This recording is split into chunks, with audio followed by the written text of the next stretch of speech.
नमस्कार. एकटेपणा हा माणसाच्या जीवनात नेहमी चांगल्यासाठीच येत असतो. कारण हरवलेल्या प्रश्नांची उत्तरं त्या एकटेपणातच शोधता येतात. परिस्थिती माणसाला मजबूर करते. परिस्थितीवर मात करण्याची जिद्द माणसाला मजबूत करते. दुःख असो किंवा त्रास नेहमी आपलेच लोक देतात. कारण परक्यांना काय माहीत तुम्हाला कुठल्या गोष्टीचा सगळ्यात जास्त त्रास होतोय ते.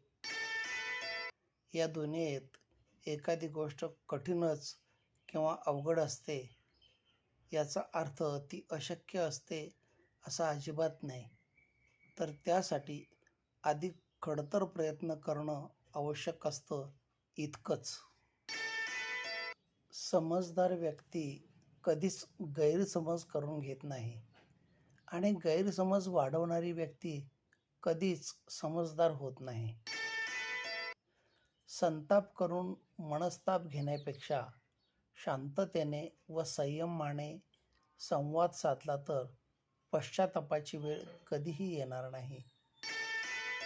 जीवनाच्या प्रवासात जेव्हा कोणी आपला हात अर्ध्यावर सोडून देतं, तेव्हा उरलेल्या प्रवासासाठी ज्याचं बोट पकडून आपण तो प्रवास पूर्ण करू शकतो, ते बोट देणारी व्यक्ती म्हणजेच मित्र.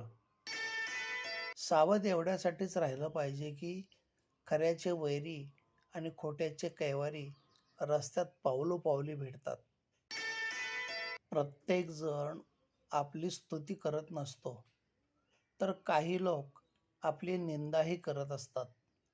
आपल्याला जीवनात निंदा आणि स्तुती दोन्हींचा स्वीकार करावा लागतो. स्तुतीमुळे आपण अधिक चांगल्या प्रकारे आपले काम करतो आणि निंदेमुळे जे चुकले त्यात सुधारणा करण्याचा प्रयत्न करतो.